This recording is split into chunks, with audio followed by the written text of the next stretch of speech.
I'm 82 years old, and my best friend died last winter. We knew each other for 55 years, and I still don't know how to speak about him without feeling like I left something unfinished between us.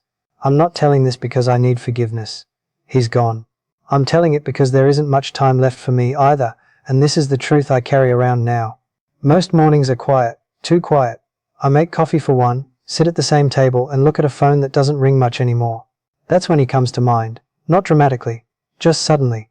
Like I forgot to put something away and only notice when I'm already sitting down. We met when we were 27. I had just moved for work, didn't know anyone, and he was the guy who offered to help me carry a couch up 3 flights of stairs. He complained the whole time, laughed at himself, and then invited me for a beer after. That was it. We were inseparable for years after that. We worked different jobs, had different temperaments. He was steadier than me, less ambitious, maybe, or maybe just wiser.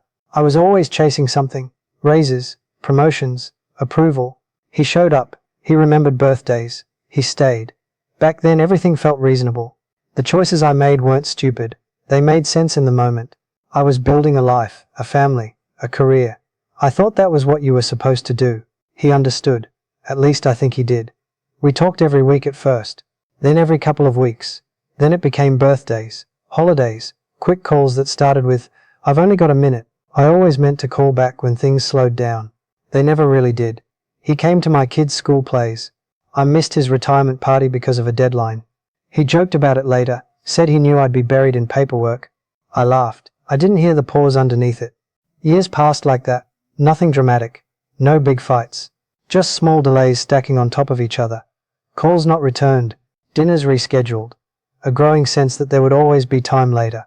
I remember one afternoon clearly. He called while I was driving home. I saw his name on the screen and thought, I'll call him back after dinner.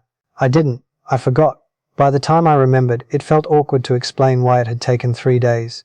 So I didn't call. That's how it went. Not cruelty. Just comfort. Assuming the relationship was strong enough to survive neglect. He got sick in his late 70s. Nothing sudden. Just the slow kind of illness that rearranges a life quietly. I visited him in the hospital once. Brought a book he never finished reading. We talked about the weather. About old co-workers. I avoided anything that felt heavy. I told myself I'd have deeper conversations later. When he felt better, he didn't. Really. The last time we spoke was a short call. He sounded tired. I was distracted. I said I'd come by soon. He said, anytime. That was the word he always used. He died 2 weeks later. I wasn't there. At the funeral, people told stories I hadn't heard. Things he'd done, ways he'd helped them. I realized how little I'd known about his last years. How small my place in his daily life had become, without me noticing. I stood there and felt like a guest in a story I used to be a main character in. There are things I should have said. Simple things. Honest things. I should have told him he mattered to me more than my work ever did. That I admired his steadiness. That I noticed how he always showed up, even when I didn't. I should have said I was sorry. Not in a grand way. Just plainly. For assuming there would always be another chance. What can't be fixed now is the silence where those words should have been. No apology reaches him. No explanation matters. The version of me that could have said those things existed once. He knew that man. I drifted away from him. Time doesn't feel generous at this age. It feels precise. You start to understand that some doors don't stay unlocked forever. Not because anyone is angry, just because time moves on. I don't beat myself up constantly. That wouldn't help. But the weight is there, a quiet one. It sits beside gratitude. I'm grateful I knew him at all. I just wish I'd treated that as fragile while I had it. If you're listening to this and it brings someone to mind, I won't tell you what to do.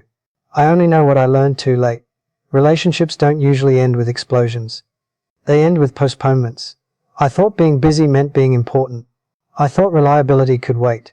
I thought closeness was permanent once earned. It isn't. I'm still here. I still wake up. I still make coffee. But there's an empty chair that didn't need to be empty yet. If this meant something to you, you don't have to say anything about it. Just know that some words age better when they're spoken early.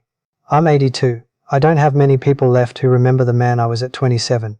He was one of them. And now, that version of me is gone too. This is what I should have said.